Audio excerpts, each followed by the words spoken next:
Hello! This is the Knit Song Podcast. My name is Audrey, and this is my podcast where I talk about all of my knitting, crocheting, sometimes sewing, and sometimes other random crafty adventures. So thanks so much for spending a little bit of your day with me to hang out and talk about yarny stuff. It's been a few months since I've done this, so I'll quickly reintroduce myself since I've been on hiatus for a bit. But my name is Audrey. I live in Salt Lake City, Utah with my husband Alex, and I love to make stuff, anything with yarn. I'm getting more into sewing and fabric arts and things like that. On Ravelry, I'm Cat Knits, and on Instagram, I Knit a Little Song. And those are the places that I mostly share. I share most frequently on Instagram. It's been a while since I've podcast, and it's been a while since I've participated in Ravelry, but lately I've been jumping back into both of those. But yeah, so thanks so much for hanging out a bit today. I've got a cup of tea ready and some finished objects, some works in progress, some future plans, and some hopefully fun stuff to share with you today. So I'm going to have a sip of my ginger peach tea, which is so good, from Republic of Tea, and I'm a big fan. If you can only smell it, it's very gingery and very peachy. But I'm so excited to show you my first finished object today, because this was on my last episode, I think, which was episode 27 or 28. I had shown the very beginning of a Tegna sweater by Caitlin Hunter, knit with Candy Shop yarns in the black cherry colorway, and it's what I'm wearing today. I finished it. So I'm gonna stand up and show you, but I'm super happy with it. It has this beautiful lace pattern, and this yarn was just so heavenly to work with. Deborah does amazing things from Candy Shop Yarns, and this is in a fingering weight. I didn't even alternate skeins, so I know you're supposed to do that, but look how even her dyeing is. I mean, that's pretty remarkable. I could tell from the skeins that they looked so even. I thought, well, let's see if I can get away with not alternating skeins. And then I knit the whole beginning with just one, and I was sure I didn't need to alternate because it looked exactly like the next cake. So it was a gamble, because with any hand-dyed yarn, you're always going to get some variances, which is what makes it so special. But I didn't really see enough of that to justify all the extra work. So normally I alternate skeins, but with this one I did not. This sweater I think I cast on in May of 2019, and then worked on it a couple months, put it away a couple months, and then I think I finished it in October, possibly November, a few months ago, as it's now February. So it took me a while. I'm not the speediest knitter, but I sure enjoyed this knit. It's the second Caitlin Hunter pattern that I have knit. The first was the Kobuk hat that I showed in my last episode. But her pattern writing is so clear and just so great to follow. So the pattern, the yarn, everything about this project was so much fun, and I'm so happy with the result. I truly wear this a lot, and I have to stand up again even to show the back because it's a little bit flouncy. I probably could have knit a size smaller. I did do gauge, and I got gauge for this project, but I wanted to err on the side of it being flowy rather than being fitted. So I probably could have knit a size smaller, but on this pattern, the sleeves are pretty small. They're fitted, I should say. They're fitted sleeves with a larger, more positive ease body. So I probably, now that I'm saying it out loud, maybe I shouldn't have knit a size smaller, because this is exactly where I'd want the sleeves to be. So love this project, treasured finished object, and it goes with my Valentine's Day decor down here in my little sewing room. So yeah, I just couldn't love this project anymore. it's kind of my favorite thing. So yeah, finished object number 1.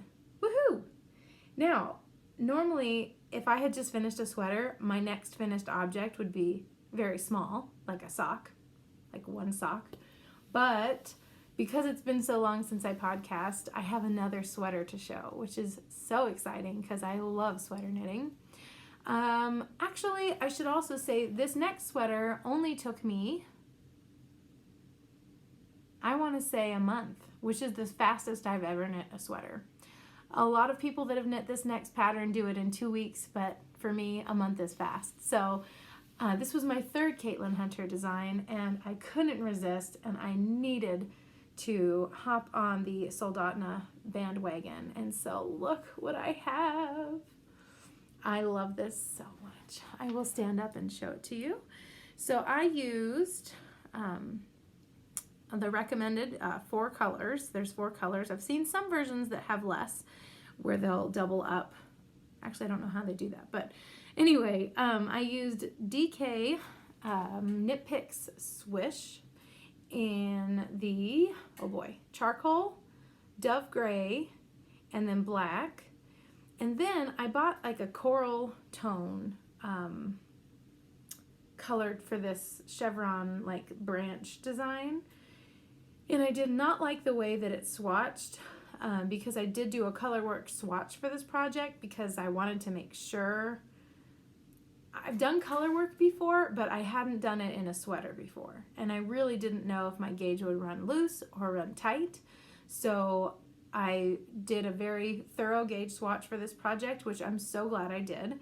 But it showed me that my gauge for the color work was good, but what it showed me is that I didn't like my color 4. Or actually, I guess it's color 3, technically, in the pattern. So I thought, shoot, do I order something different? What do I do? And then I went into my stash, and I had a worsted weight color that's kind of like a foxy orangish brown. And I don't think it really ended up being that much of a difference in weight from the DK to the worsted. And so I swatched with that, and I really liked the color contrast. I really liked the result.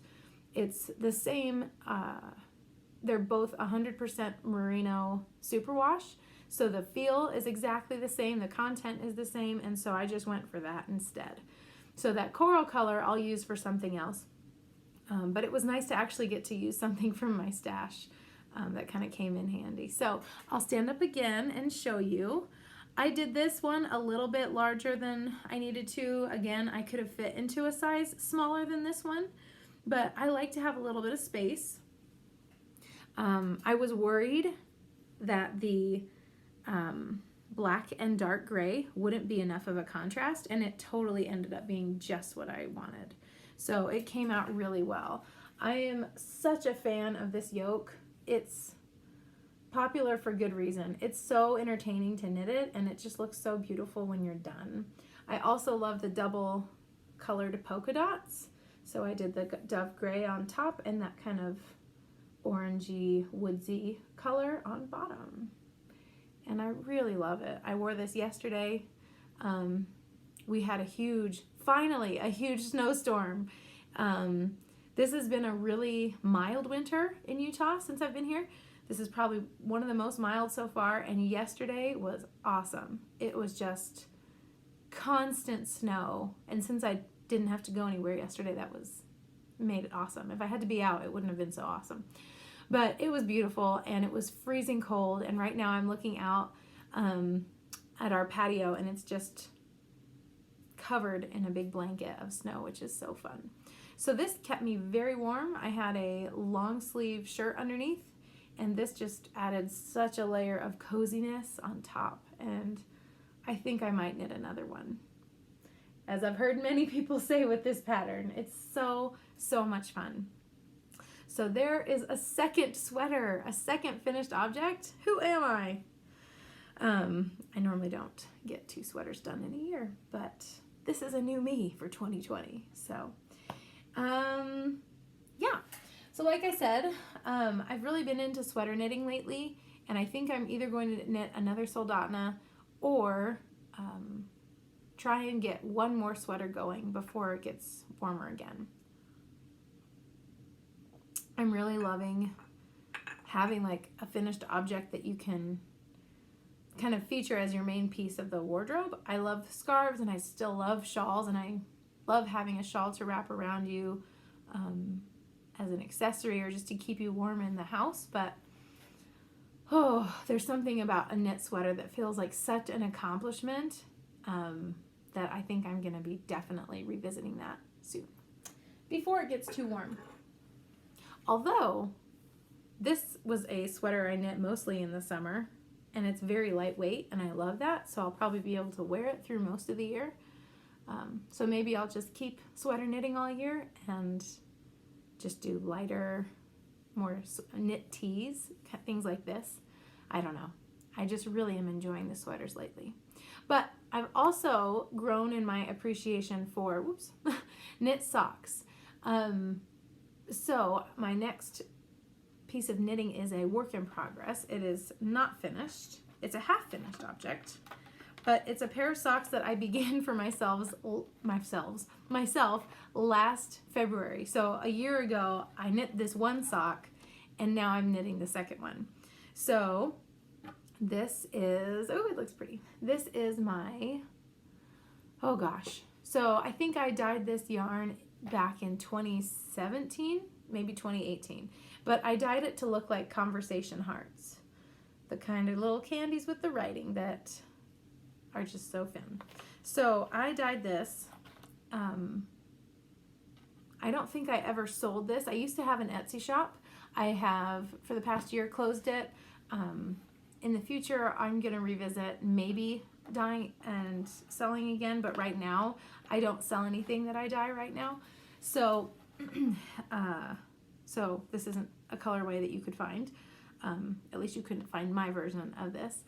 But yeah, it's a couple years old. Knit it, dyed it for Valentine's Day one year. Started the sock the next year. And now, 2 Valentine's later, 2 years later, I'm doing the second sock. So I am past, sorry, this box keeps slipping off my lap. I am past the heel turn and the gusset, and so now I'm just back on the body of the foot, and I'm so excited to have a nice warm pair of Valentine socks.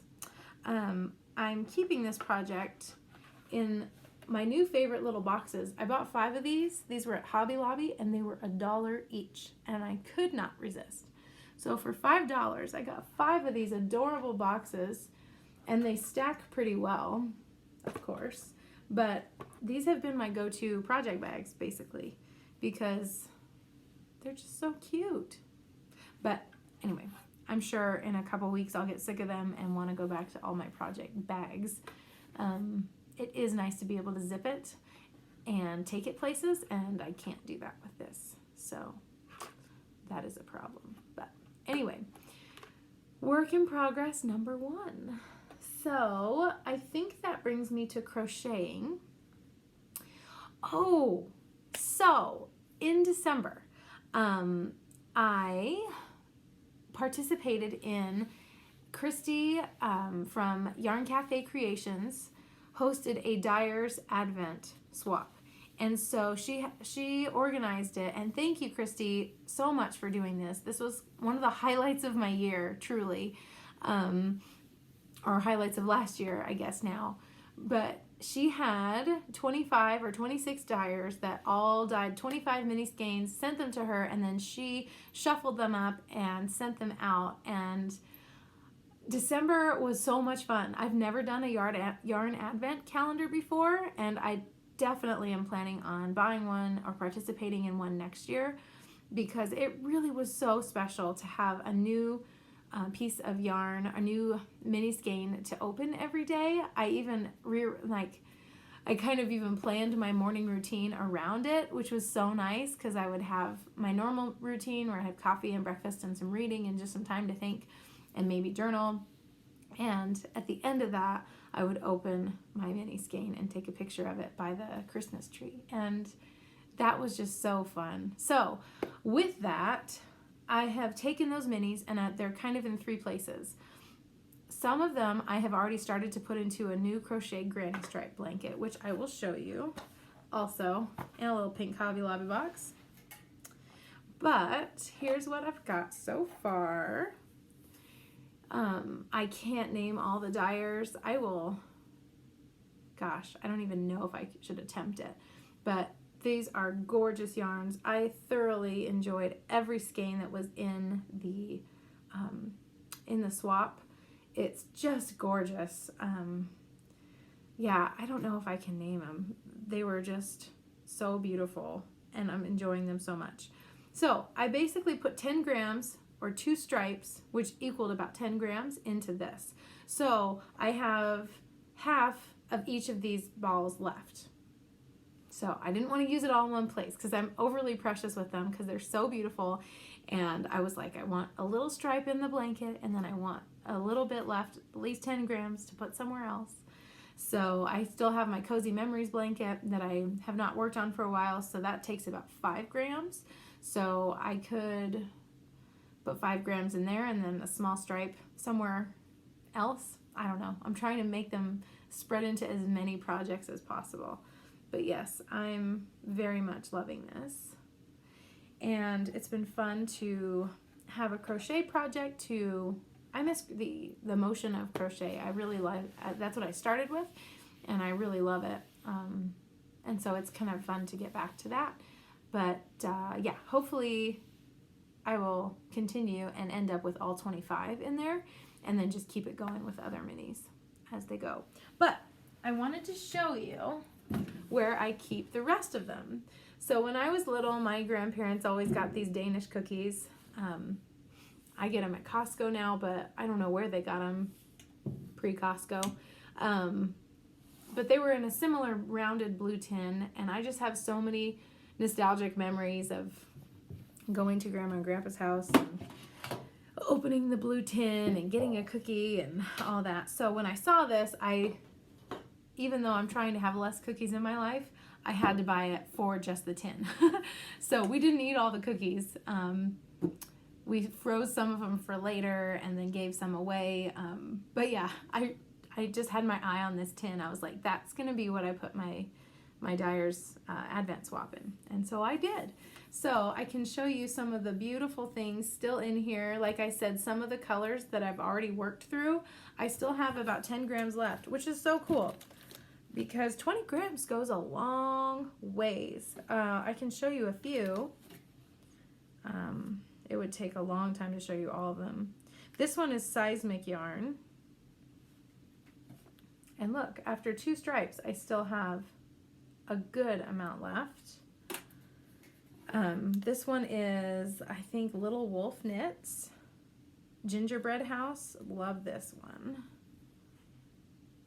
So pretty. I think this one is Arrowhead Fibers. So pretty. I'm trying to see what else I've got in here that's still labeled.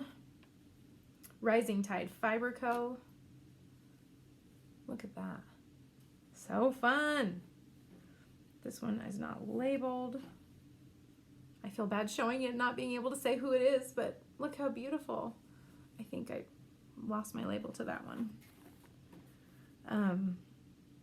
But yeah, I'm so in love with so many of these. I mean, I just love them all. This one was Christy, who organized the whole thing, Yarn Cafe Creations. So beautiful. Look at this. Oh my gosh. Figalicious by Desert Panda. Look at that. So yeah, I have not even plumbed the depths of how awesome this Advent swap was. Like, I still, I'm so excited to knit with all these. But this one was so fun. I know it was called Cocktail Party, and this one was by Fiber Me This. Look at that. Oh, they're just all amazing. Oh, Fish Belly Fiber Works. Look at that. Oh my gosh. Oh, this one was, I think, Las Vegas Lights. Oh, forgive me if you're the dyer behind this. I can't find my card. That's one thing I regret. I didn't keep each card with each yarn, and I took a picture of it, so I do have a record. I can go back and, you know, find who goes with each thing, but I wish I would have left the tags on, but I didn't, because I immediately started, I took the tags off, and then I started to put some on the Swift, and then some of them I wound back up because I didn't want to wind them all up at the same time. I got so excited that I just started unpacking them. This one is called Gentle Chaos by Asylum Fibers. Look at this. Oh, so much fun. So yeah, Christy, thank you. And all the dyers who participated, thank you so much. That truly made that was like the crafting high point of my whole 2019, was that swap. So that was so much fun. Look at this. Oh my gosh, sorry. I keep wanting to just show you all of them. But everything in here is so gorgeous. Self-striping. I think that was from, whoops. So here, I think that was Moose and You, Christmas in Arundel. I'm gonna have to reference all of my pictures on my phone, because that's where I kept track of who dyed what. But anyway, so beautiful. Thank you, Christy, and thank you everybody who participated. That truly was so much fun, and I'm still reaping the benefits of it. The yarn I dyed, I did have 10 grams left when I sent mine out, and I actually don't have it, but next podcast I will show that. It was called Bethlehem Night, and it was kind of a variegated blue with purples, and it was a very sapphire based color, and then had a lot of pinks and purples and little light spots and things like that, which were fun. But anyway, the inspiration behind my contribution was the Christmas cartoon Small One.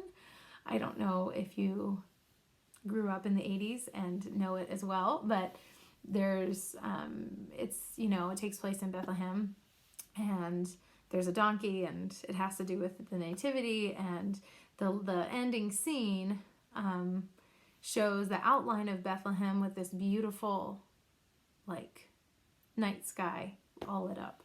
And so that was my inspiration for the color that I contributed. So yeah, the Advent swap, total amazement. It was so much fun. I think that's all the yarn content I have. Oh no, it's not.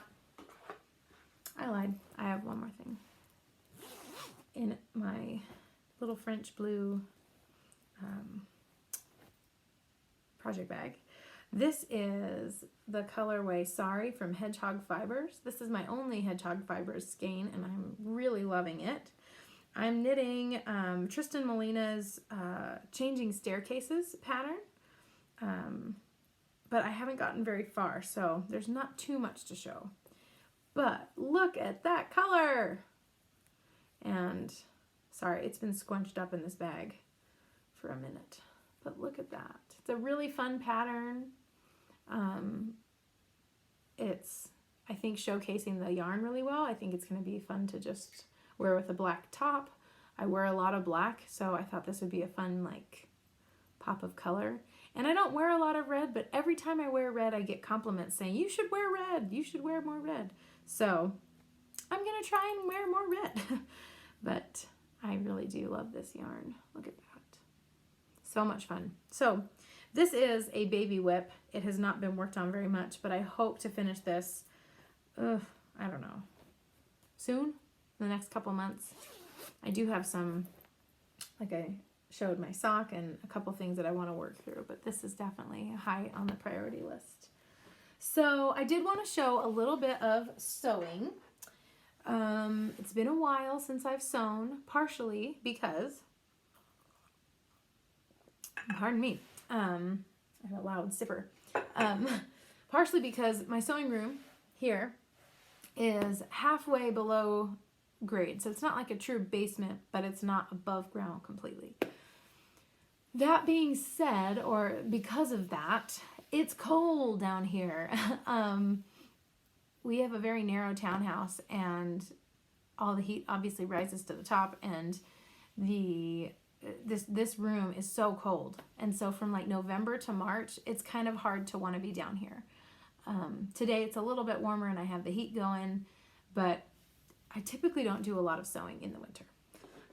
So a couple summers ago, I made this dress. I don't recall the pattern. I might be able to find it. It was like a McCall's, like super simple something. I will put it in the description box below. But it's a beautiful little kind of summer dress. Sorry, it hasn't been pressed recently. And this is a fabric by Gretchen Hirsch by Gertie. And I love this color.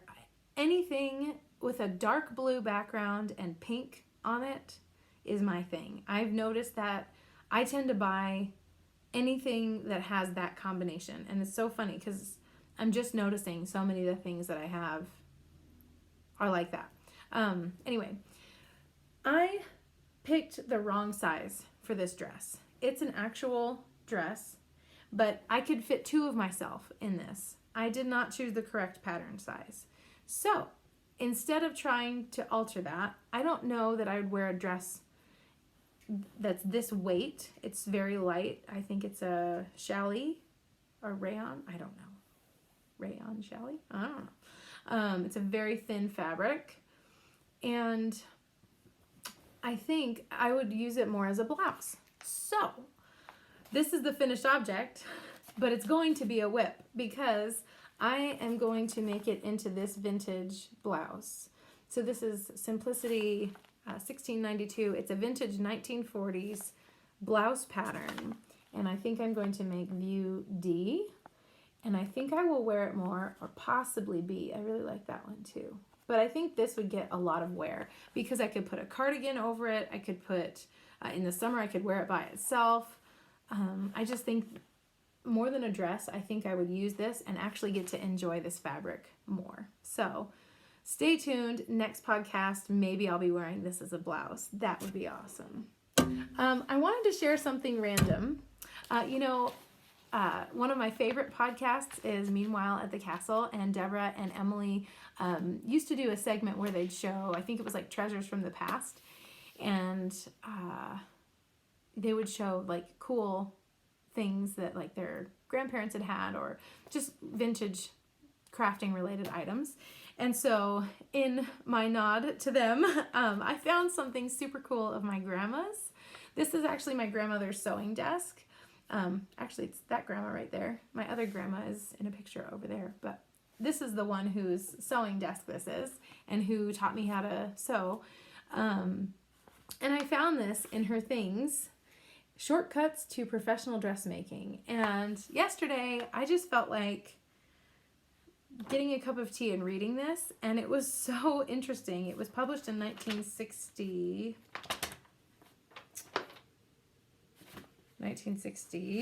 something, 65.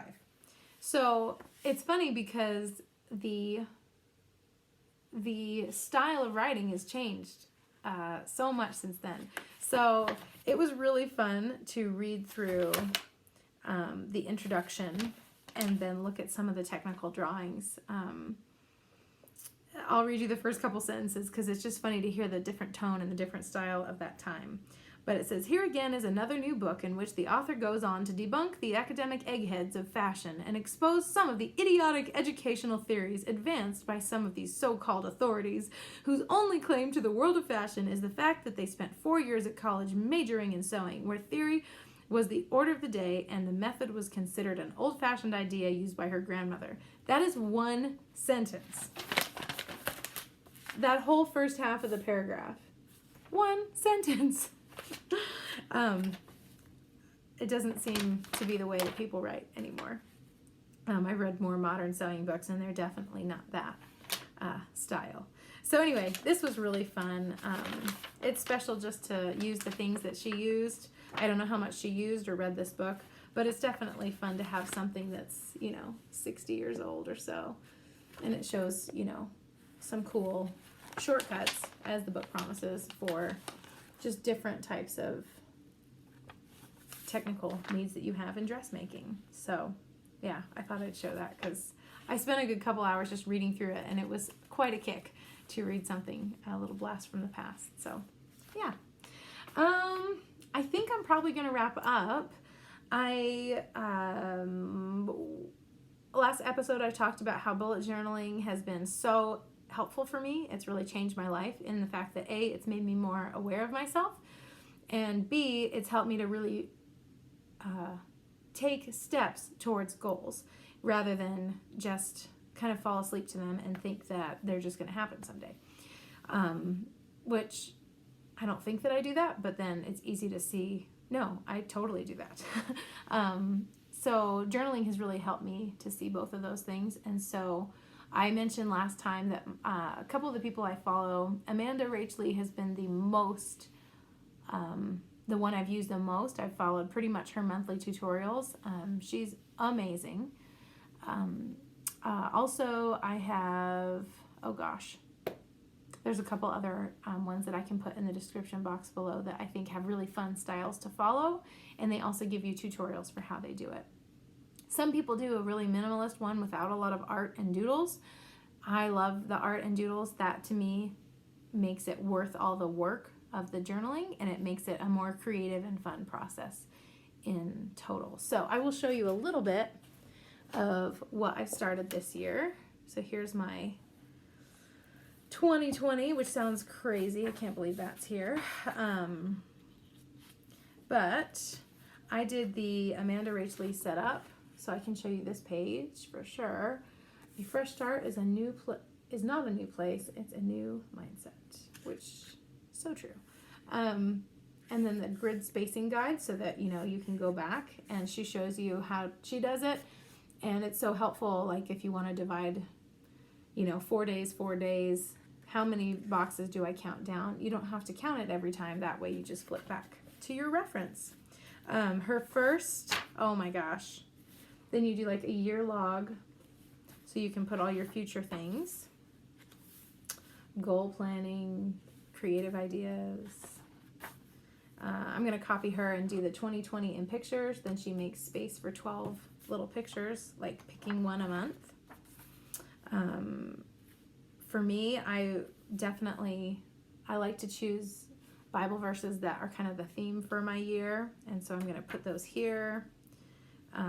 Okay. Her first theme was Art Deco because it's the 20s, and I was so excited. So look how fun. I got to use my gold Sharpie. I still need to erase some of my penciling, but look how cool that is. I love it. Sometimes when I journal, I don't know what to write for that day, and I'll just find my way back to this page and admire the 1920s splendor of it all. But yeah, had a cool calendar set up that month, habit tracker, mood tracker, things like that. And then this February, she is actually taking a break, and so a lot of people are doing her past designs. So this is from a couple years ago. But it's got some floating flowers, fun things like that. Oh, I'm super excited about this. The mood tracker are little arrows, depending on, if you're really happy, it's a longer arrow. So it's kind of fun because it'll be a circle of arrows. And then this is like my first weekly layout. So it's really fun. Like I said, it's helped me really focus and be aware of my thoughts and goals, and just be like a great place to write my gratitudes for the day, things that I'm so grateful for, things I don't want to forget, memories I want to remember, things like that. So I highly recommend playing around with whatever form of journaling. If you don't journal, it was intimidating to me at first, but now it's something I really look forward to a lot, and there's been so much tangible value that I've gained from it. So I would highly recommend checking any type of journaling system out if it's not something that you already do. It's really cool. So yeah, I am so excited to have leftovers for dinner tonight, so I don't have to cook tonight. I think I'm going to take this tea upstairs where it's warmer and work on that second sock a little bit. But thank you so much for hanging out.